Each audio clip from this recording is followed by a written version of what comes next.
Hi, how are you?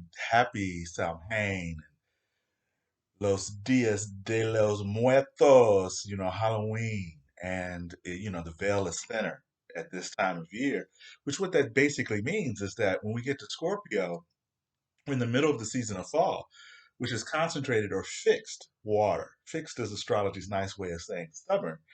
And this is the second full moon in a month. So it's a blue moon, happens about once every 2.5 years. And it realize that at the full moon we have a choice between the concentrated soulful growth oriented aspect of Scorpio, taking risk of self-expression based on an instinct or just something that's in the soul that you know is about your next stage in your evolution, versus Taurus, which is the bird in the hand is better than the two in the bush. So Taurus is, I have what I own, what I have physical and tangible control over. And this particular Halloween full moon, just know that Taurus and Scorpio are about survival. And when I look at the chart for the Washington D.C. Uh, at 10:49 tomorrow morning, we have Sagittarius on the ascendant, and in terms of the July 4th, 1776 chart, the ascendant for a nation or Sagittarius is much many more. It's a level of the greed for experience and for adventure. And on an esoteric or spiritual level, Sag rising or an approach to life is I've missed out. I was concerned about what other people may have thought. And so I want to use my spirit to have as many experiences as I can. And as a nation, that can suggest being 5% of the population, but using 25% of the world's resources and being able to split, because all of those mutable signs, Sag, Virgo, Pisces, can use their incredible minds to be able to compartmentalize their experiences. So that's how we can get the idealism of freedom and liberty in our Constitution, and then the originalism, treating the Constitution as if it's quote unquote a sacred text. Fun fact that this Tuesday, Alabama will vote on Amendment 4, take out miscegenation, interracial marriage, different things that are in their constitution in order to change it. And I think that I'm really looking forward to see what happens on Tuesday with uh, because it can be a precursor for what our constitution do. About 3/5 of a person. It needs to be, and there's a particular legal word that's escaping me at the moment. So, what does this new moon, I mean, this full moon mean for you? Well, like I said, Taurus and Scorpio about Scorpio is the survival that's based on the relationships, the interconnectedness that we have with those closest to us, the commitments we make, social bond with Scorpio.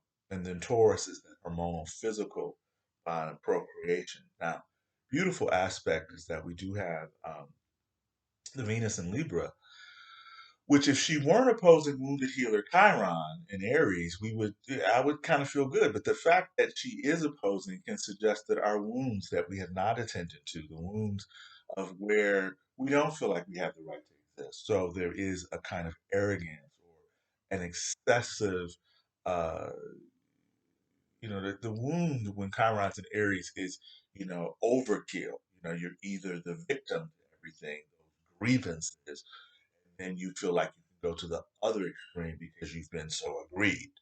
So that Venus in Libra is there for us to at least pause, take things under advisement, and to use this Mercury in retrograde, squaring those planets in Capricorn, to recognize where we can initiate conversations that are based upon cooperation, or as we lawyers say, in at least good faith.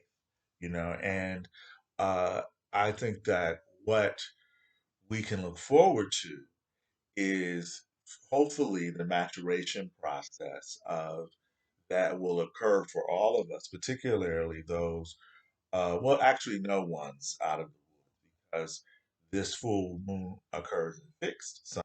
That brings in the Leo Aquarius to create that grand cross. loss. So there can be crisis or pushing through decisions. You know, if you're Leo, the decision can be home and career, personal, professional. If you're Scorpio, obviously it's your identity and your relationships. And Taurus is the flip of that, where you really need to look at the other. Where Scorpio may need to look at the self first and then decide how to integrate. And then Aquarius is looking at its career, its professional self, and its personal life. And then with the planets in Aries and Capricorn, Mars being retrograde in Aries, Chiron in Aries. Remember, our first amendments are called the Bill of Rights. And July 4th, 1776, it was Chiron was in Aries. So in that United States chart.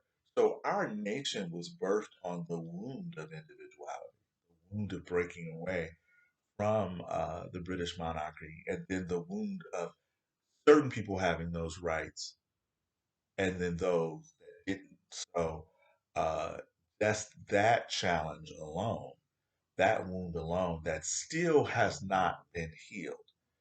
That light that's within that wound still has not compassionately been drawn out. And the fact that we still think that we need to vote to include everyone, whether that's taking down statues that we're doing in Kansas City with Andrew Jackson, or whether that's the Amendment 4 in Alabama. There's still this sense that certain people have the right to continue to oppress, even if a number of these gestures are symbolic. And what I get a sense of looking at where the outer planets are, Uranus, Neptune, Pluto, Chiron being a bridge between the Saturnian reality, was been codified in law, in constitution, and state constitutions as well, and the judge, the court system, Saturn. And then Chiron acts as the bridge. How do we look at where we've been wounded? How do we look at how we can heal that and then get the freedom that's truly promised in Uranian energy? And then the Neptune is the we are the world, we're in this together. And then Pluto is where we take individual responsibility for integrating our lower and higher selves, our ego, our souls. I'll be doing more talking about this. I wanted to touch base about this full moon in ourrawmaterials.com that I'm working with Tavish on. Our, O-U-R, rawmaterials.com. This is the week of listening. And it's a water, breath, and alignment that we do each week. And so those videos are on the site. You can follow me on Instagram as well as Believe It's Not Required on Facebook.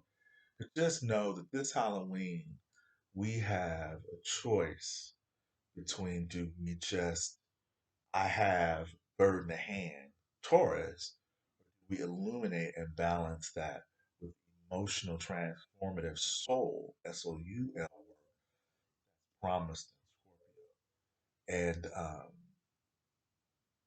I'm betting on Scorpio.